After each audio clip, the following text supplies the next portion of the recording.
There's not a lot you could say about Far Cry 4 that you couldn't say about Far Cry 3. Where the previous two sequels signaled significant changes in approach, Far Cry 4 takes its predecessor and cranks everything up by several orders of magnitude. The make-your-own-fun sandbox is even more outrageous. The amount of pure stuff to do is endless, and the off-putting story and dialogue are even greater blights. Big turnoffs in a game that doesn't know when enough is enough. In other words, Far Cry 4 takes every element of every major Ubisoft series and shoves them into one game. And as you can imagine, it's big and crazy and entertaining and problematic all at once.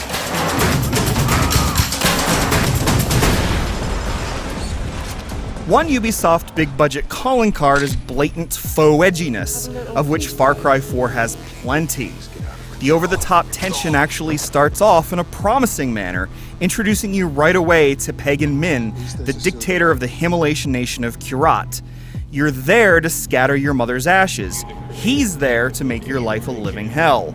The brutal scenes that introduce Min are horrifying. He's vain, vindictive, and wholly lacking in empathy. He then disappears for most of the game, leaving you instead with a series of stereotypes, each one more embarrassing than the last. Every so often, the game seems to be poised to make a point about you being a gun-toting American shooting up soldiers in the name of peace and freedom. But when you spend so much time instead listening to a radio personality that fantasizes about becoming a serial killer that smears feces on his victims, it's difficult not to cringe. There's not much treasure to be found in this trash. It's when Far Cry 4 lets you off the leash that you find the thrills you seek. You grab a few guns, maybe a bow and arrow, maybe some Molotovs, and rush into the wilds, seeking to disrupt the land in the name of the Golden Path freedom fighters. Infiltrating outposts remains a highlight, and while the stealthy method of doing so is still available to you, Far Cry 4's newest tools emphasize chaos and destruction.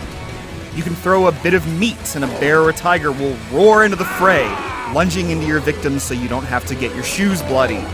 You can mount an elephant and charge forward, launching soldiers into the air with a swipe of its trunk. You can summon a friendly to your side and set the place ablaze with flamethrowers, or assassinate an artillery gunner and take over for him, dropping ordnance on the most heavily armored baddies. Or instead of summoning an AI comrade, you can invite a friend and get cooperatively rambunctious. If a helicopter is proving pesky, try getting in one of the new gyrocopters and having your buddy hang from beneath. You maneuver into a place, and he shotguns the pilot in the face. Why use a simple rocket launcher when you can find more dramatic ways to create explosions? Venture beyond outposts and you find even more ways to express your violent tendencies. The new auto-driving feature, which allows you to automate your trip towards your waypoint, isn't very reliable, but it does make it easy to lob grenades on pursuing enemies when you're behind the wheel. You liberate entire forts, grapple the ledges and climb upwards, coast quickly from cliffs to valleys by activating your wingsuit, and unlock new areas by climbing radio towers and hacking them. The map is dotted with boundless activities to pursue in that Ubisoft way, and if those possibilities aren't appealing enough, you can always check out the competitive multiplayer, which pits two asymmetrical teams against each other. One team can go invisible, call in attack bears, and ride elephants. The other accesses a full arsenal of weapons and vehicles, attempting to dominate by pure show of force. Competitive play is one more entertaining way of spending your time in Far Cry 4, a game already full of opportunities to make your own fun.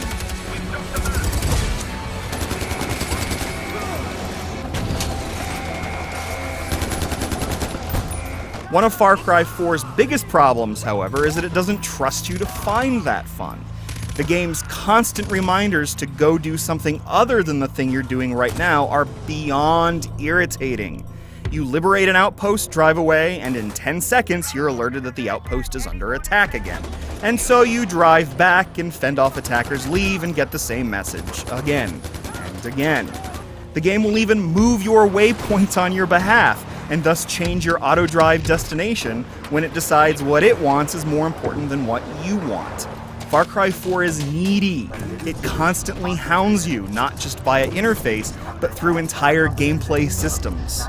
The gameplay suffers from other problems too. Show up at a story mission and discover you don't have the best weapons for the job? Well, going back to re-equip yourself will force you to talk to the mission giver again, watch the same cutscenes again, and start everything from scratch. And there's no escaping Far Cry 3, when Far Cry 4's missions are sometimes so blatantly similar. Winners don't do drugs, really? Is that it? But when the game is brilliant, it's noticeably brilliant. The way its economy encourages you to go hunt the wildlife and craft new wallets and loot bags for carrying more money and items.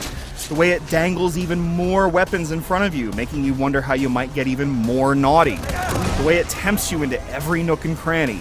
Far Cry 4, like the terrain it depicts, goes very high and very low. The lows are downright scornful, yet the highs are sometimes breathtaking. It's awesome and messy and dumb and fun and problematic and gross and beautiful. Take any given adjective in your vocabulary and chances are something in Far Cry 4 can be described that way.